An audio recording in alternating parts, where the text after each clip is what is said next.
pumped.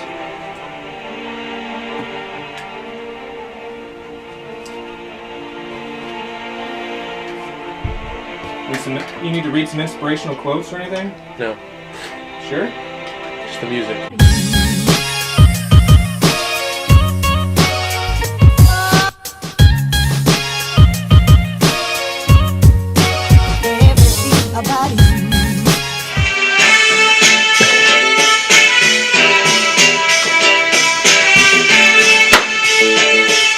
That should be the intro. That should be the intro music. Hey, start the audio.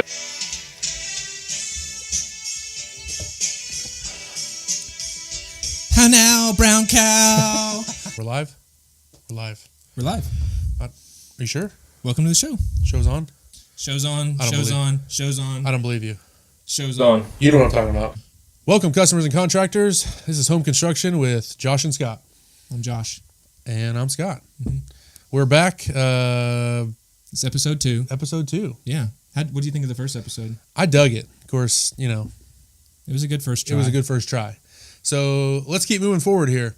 We left you last week with the beginning stages of a remodel project, doing your own research, finding contractors, just getting the process started.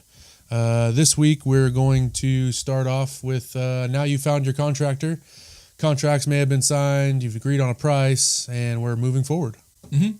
So the estimate process could be lengthy, especially if you're getting 2 or 3 estimates. Most contractors should be able to meet with you within a week of the time that you've called them or communicated with them. But then it may take them 2 or 3 days to get you a bid back. They may want to get a specific trade in there to see something, whether it be tile, the electrician, a plumber usually want to be there to see kind of what's going on. So really the estimating process, give yourself some time. Don't expect a contractor to meet with you and then be able to start first thing next week, Monday morning, rock and roll. It does happen, but don't expect it to be that way. You also want to understand all your material.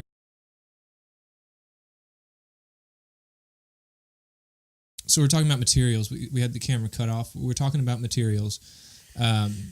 Your contractor might get a lot of the materials. You might get some of the materials. So we're talking about jobs like that are a little bit bigger than just your in and out quick repair. We're talking about jobs that take a week, 2 weeks, hypothetically. Yeah. So like we're talking about like fixtures, like plumbing fixtures. You want like what kind of sink do you want to use? What kind of tile do you want to use? What color do you want your cabinets? Those kind of decisions, which we basically covered in episode 1, knowing your wants and your needs. And really, all these things can be picked out even before you start your project. If you know you want a certain toilet in the bathroom or a certain sink or a certain faucet, go ahead and get that stuff, or keep an eye on it because it'll get on sale. You can order it through Amazon, all these other avenues. You know, the stuff you know that you want and you're going to get, just get it. Because if you're committed at that point, if it's there before the project starts, that's even better for the most part.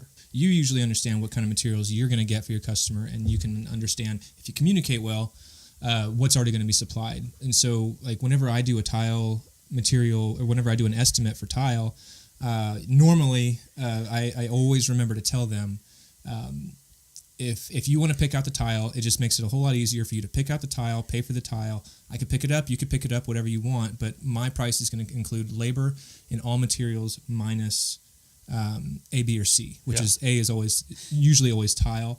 I did a fireplace recently. I bought the tile. I put the tile in my price. Sometimes, folks are selling their houses. They don't care what kind of tile they use, so I'll put the tile in my price. But it's communicated, and we understand that's exactly what's going to happen. And most of the time, a contractor has general materials that they know the pricing of. In tile setting, it's the Durarock or Mastic or Thin Set or whatever it is, the grout even. As a carpenter, we know most estimates include 2x4s and sheetrock and just normal stuff. The things that usually aren't in estimates are things that we don't have control over the price. So, your granite, your tiles, certain sinks and faucets, any light fixtures. I mean, you got to realize if we're estimating a project and it's $20,000 for a kitchen, we don't know if that includes a $5 light fixture or a $500 light fixture. So that's kind of where communication is really key in all of this, especially with your contractor, what he's actually pricing. Some contractors will throw those numbers in the bid, and then they're giving you a budget. Okay, here's your lighting budget, here's your countertop budget. And there's both ways to do that. Not one is better than the other. It's just kind of preference. But again, it's communication with that. Make sure everybody's breaking on the it same down page. like that really sounds like a lot easier to manage. And a good contractor will also be able to tell you, some sort of budget. Hey, granite is roughly this a square foot, in this ballpark. So even if it's not included in the price, he should be able to say, well, you're going to have $5,000 worth of material costs that you, the customer, needs to pick out for the project. Mm-hmm. So, again, just communication.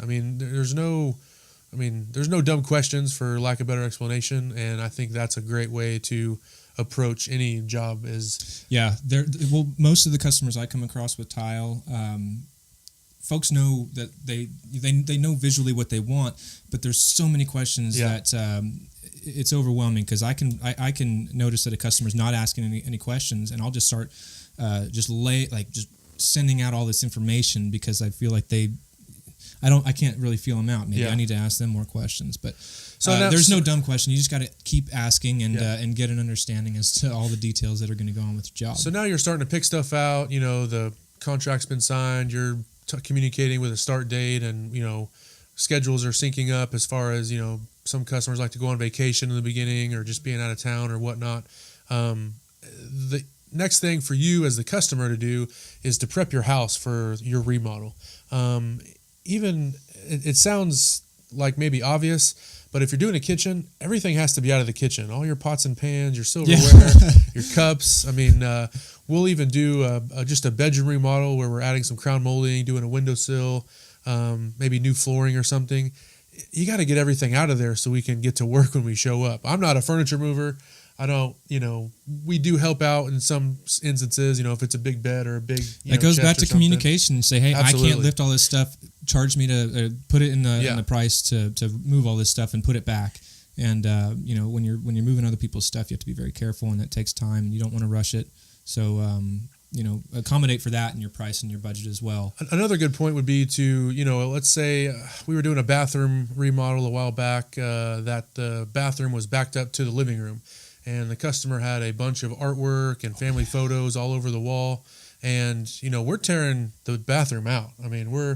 Jackhammering isn't always a necessity, but when you're yanking on walls and pulling down sheetrock and yanking cabinets off the wall, things can get jarred loose and fall off. And to some degree, as a contractor, we are responsible to watch out for that stuff, but also you as a customer, hey, this is my grandma's, picture frame or special clock that was on the mantle. You remember when I was smashing up that tub, that cast iron tub? And you guys ran in the room like, stop! Yeah, and the whole house was shaking. It was insane. So, it was nuts.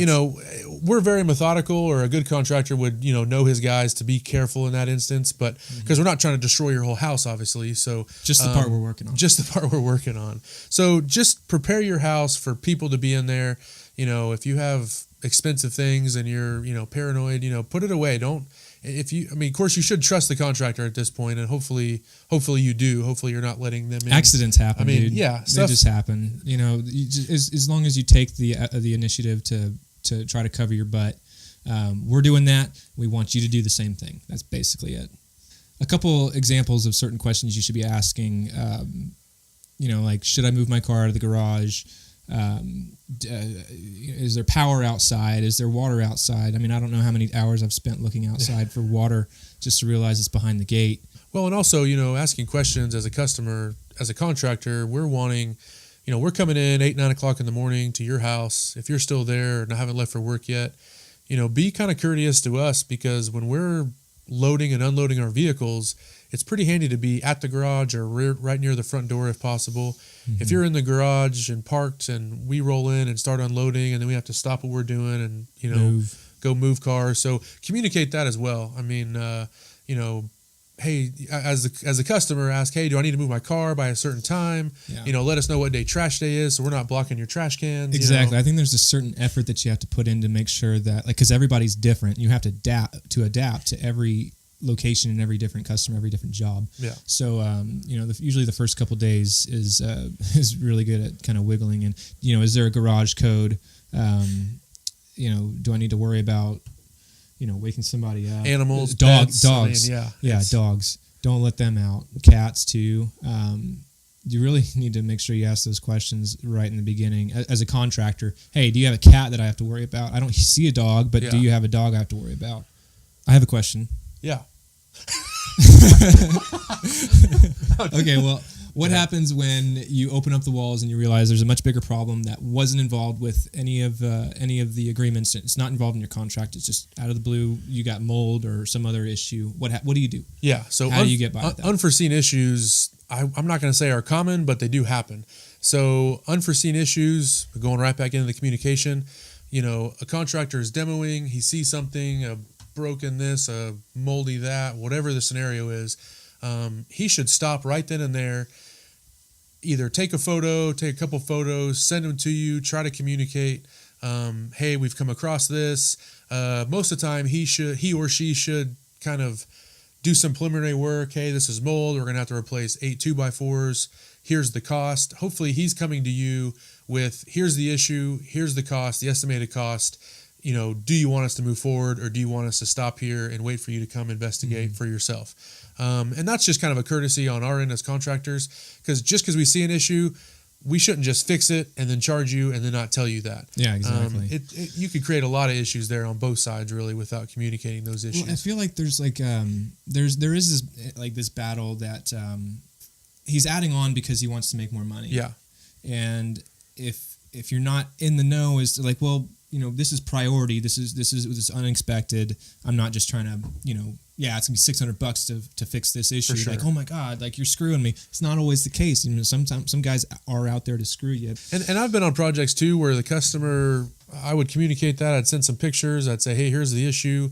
Here's the estimated cost that we can repair this for, or what we've repaired it for in the past.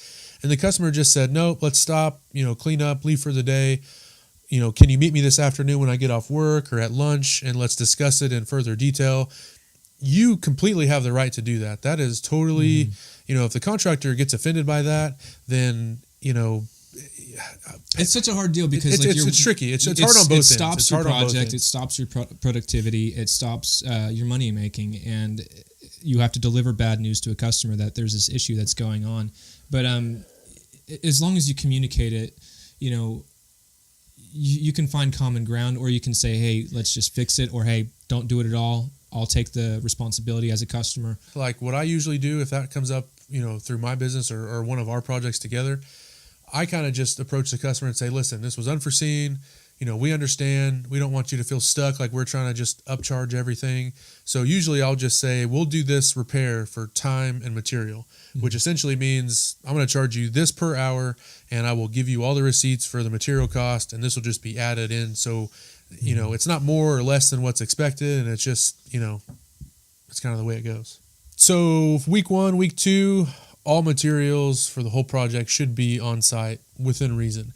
And that shouldn't matter whether you, the customer, are purchasing those and getting them and picking them up, or if you're just picking it out and asking the contractor to pick those and purchase those up for you. Again, every fixture, tub, sink, faucet that can be purchased in the first week or so of the project needs to be on site, because you're already going to have some normal delays, people being sick, customers being sick, people being out of town. Don't let not having the toilet there hold up the whole project from being finished, essentially. Oh, I have a good example. If I'm doing a shower and I'm cutting a hole for something that requires an escutcheon, you looked at it? You did. Why would you go like that? So if I'm cutting a hole in a tile for something that requires an escutcheon, which covers the hole, 2 months ago we ran into a part where the tile, I thought it was sufficient. Turned out the escutcheon was like wicked small. It was literally as big as the insert, so I had to tear the tile out and redo it. So that's another. And they had the plumbing there. But I just assumed that everything was going to be normal. It was a more designer like high end fixture, and I had to redo the tile that required the hole, and cut a tighter hole, and it worked out great. Thank God the material was there so I could test it, because you don't want to get to the last 2 days putting on your plumbing fixtures and realize you have to call the tile guy back. Who's going to cover that cost? Who made the mistake? Well, and having materials there also, a lot of those should be decided in the beginning before you start the project. But, in Josh's case, when you think you're going into a job and you're thinking it's just a normal 12 by 12 tile, and it ends up being a 12 by 24 or a 12 by 36, it can totally change It changes the the whole labor process. and everything as far as Yeah, that. it changes your materials too, because with large format tile, there are different materials to use, different amounts of thin set to use. You know, you have to use twice as much thin set for a large format tile. You have to use leveling spacers to ensure a perfect floor with large format tile. It's just the way the technology's gone. And really, all of that goes back again to our first episode of doing your own research before you get contractors even involved. Because if you know you want a hex tile versus a small penny tile or something, if you know that going in, the estimated price is going to be that much more accurate, and you shouldn't have any other unforeseen costs that come up. But we both run into situations where it's okay to change your mind. it's totally okay, but know that the cost may change, and sometimes it actually goes down, sometimes it goes up. it It could. just kind of goes either way. So to sum it all up, communication is key. You cannot communicate enough as the customer and as the contractor. It's okay to even over communicate at some point. I mean, you don't want to be annoying or anything, but it solves all the problems. Absolutely. It's the base for solving all the problems is to communicate. If you're afraid, if you're passive, you got to come out of your shell, because you're dealing with people that, everything is going day by day, and you don't want to wait to address an issue that you've been sitting on for 5 days. You want to get everything out in the open. It's okay to get a little salty, because communication is not always easy, especially Yes. if it's something that be direct. I think I might have made a mistake a couple weeks ago on a backsplash that I did. I'm pretty like, we don't know where the discrepancy was. There was obviously a misunderstanding somewhere with the tile, and I've always told every customer, I don't include the tile in my price unless you want me to buy it, pick it out, and you don't care what I put in. But if they wanted to pay for it, I could go get it. They can get it, whatever, as long as they understood that that's not in my price. It was fine. The misunderstanding came to when I showed up to the job to start prepping. I prepped everything, and I was ready to start laying out tile, and I said, "Where's the tile at?" And they said, "We thought you were getting that."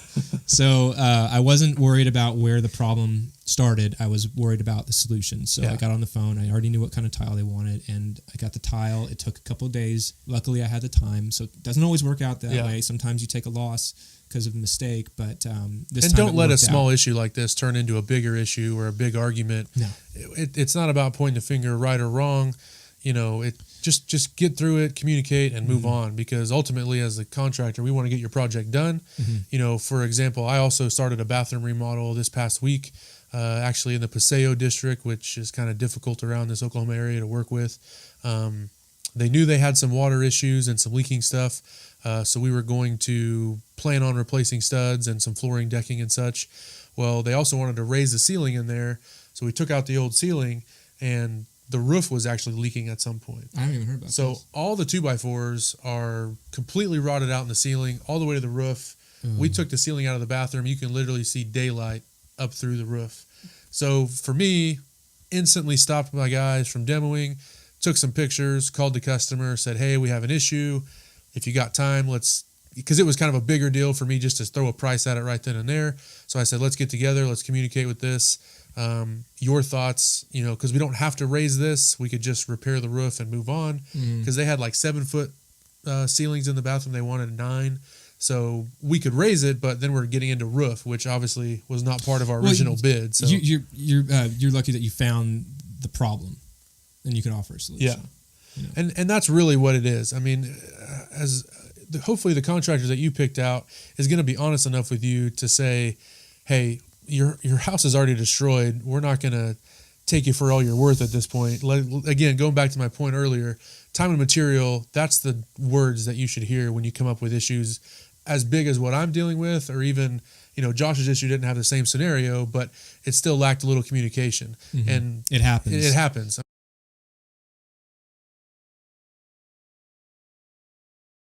Thanks for tuning in for episode 2 of Home Construction with Josh and Scott.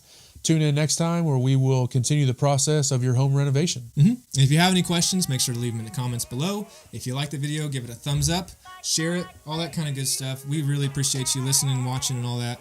We'll see you next time. Sweet. Peace.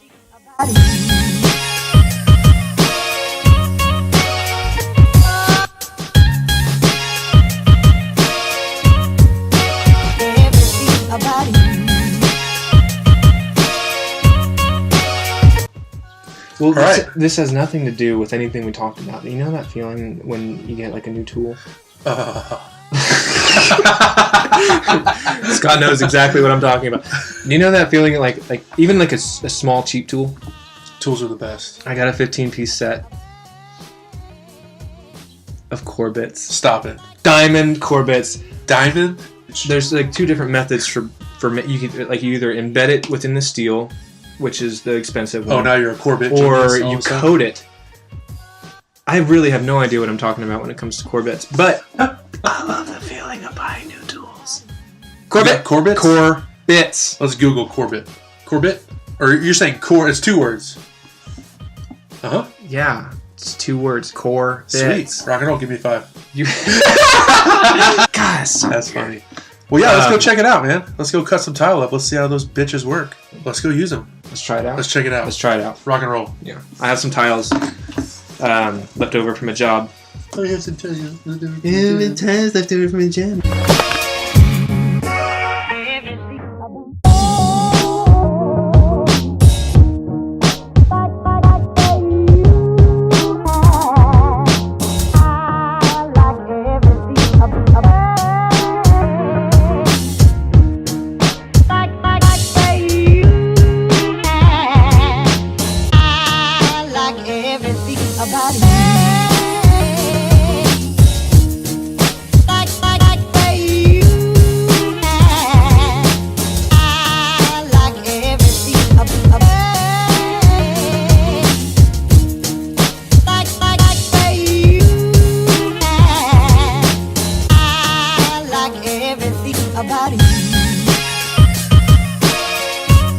Matter from there. Yeah. Video and audio will Yeah. always be on the same level. If you were as long actually around when I edited the videos, you Wow. might learn something. as- being the talent is harder than you think. Yeah, Okay.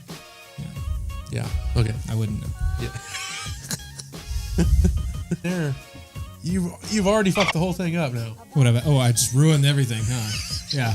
Oh, you moved this. Oh, now everything's ruined. Oh my god. You're sounding like a tile guy now. Unique New York. Do-do-do. Unique New York. Drinky poo. Are we on? We're live, Josh. We're live. How'd you like that cherry? It was bomb. It was bomb. close. Not too far. You want to? It was bomb. It's really Did good. you just touch my Probably- microphone? Don't touch my microphone. It's half mine. Mother.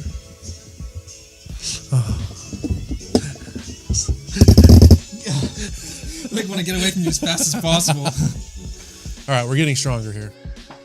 What is that? I don't know what to do. This isn't real life. There's Okay. light 1, light 2, light 3, camera 1, camera 2. Can we get craft services in here and get my boy a sandwich?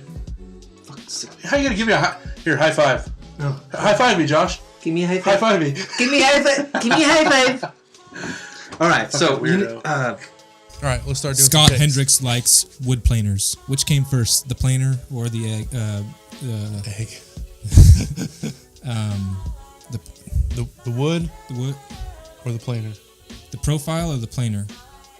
Which came first? The planer is the profile. Anyway, we can get back to that later. Thanks for joining us. Start again. You fucking retarded can't even talk. Well, I do it perfect, and then you fucking. Oh, you do it perfect, huh? You're so great at this. Second episode, f***ing celebrity here. He's so great. Talk into the microphone. All right, you ready? No. What are we gonna start talking about? Oh my god, John. We've been here for 2 hours. What do we? All right. All right. All right. Ah, la la la. All right. Thanks for watching.